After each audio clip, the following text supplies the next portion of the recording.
This is the first time that I've been invited to be the keynote speaker for such a large audience, and have never been invited to sit at the head table with such a distinguished panel of leading citizens like bankers, our mayor, county council member, college president. So I better say something intelligent or I'll never get asked to that head table again. And I'm going to tell you today about my trip to Afghanistan and a few other things. And I've got to also preface this with any opinions expressed are mine and not that of the Department of the Air Force. This is my outline today. I want to take a few minutes to recognize your legacy for our greatest generation, and then explain a little bit about what I do in the North Carolina Air National Guard and what we all do in the North Carolina Air National Guard.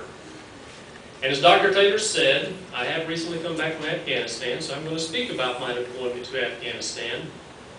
And then I might get to the opinion part when I express if there's any hope for Afghanistan. And then I'm going to take some time to draw some comparisons between then and now.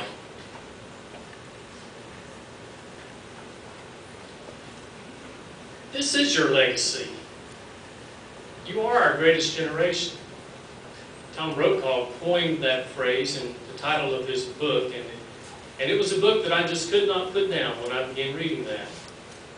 And whenever I have been invited to speak to veterans groups before, I always reflect upon the fact that I believe you're our greatest generation. And it's characterized by your towering achievement, but yet a very modest demeanor.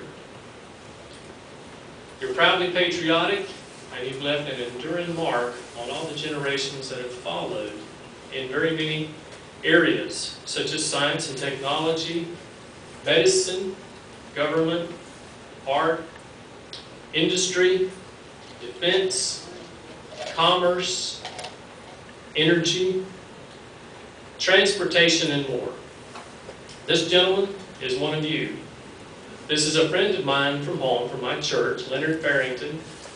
And in 1941, upon hearing the news that Pearl Harbor had been bombed, Leonard ran out of the theater where he saw the newsreel and enlisted in the Navy and spent the next 5 years at sea.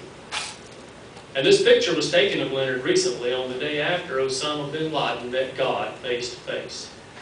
Leonard was waving this flag over Interstate 77 at the bridge just before you get to the Catawba River. Just like Leonard waved that flag the day after 9/11. Now, on September the 11th, 2001, most of us in this country had no idea what it would feel like for our country to come under attack. The World War II veterans here know, because they were here when Pearl Harbor was attacked. They know what it felt like to realize that another country had taken a direct blow at American interests and taken American lives. But none of us knew how that felt that came from your generation since until nearly 60 years later on 9/11 when we watched those Twin Towers fall in New York City. And we just didn't know what to think. Many of us went to church that evening and prayed for our country, and prayed for our leaders, and prayed that the response would be right. The next morning, Leonard Farrington was standing on that bridge over I-77 waving that American flag.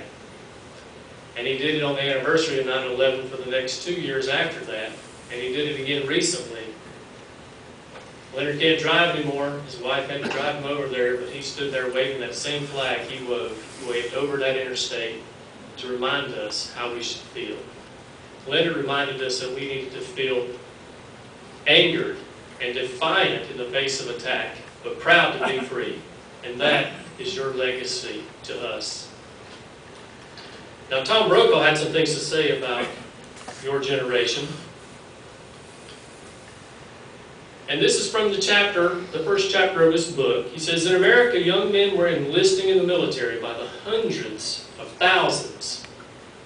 Farm kids from Great Plains who never expected to see the ocean in their lifetimes signed up for the Navy. Brothers followed brother into the Marines. Young daredevils who were fascinated by the new frontier of flight volunteered for pilot training.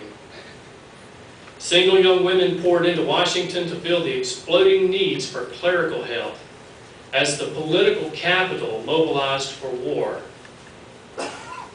Other women, their husbands or boyfriends, off to basic training, learned to drive trucks or handle welding torches. The old rules of gender and expectations changed radically with what was now expected of this generation. This was one of you. I read Chad Everett's book. There's some back there at the table where you signed in, and this was another one of those books that I just could not put down. I've always been fascinated with World War II, aviators particularly. That's why I joined the Air Force, because I just liked flying. That's the area that I would have been had I been born in your generation.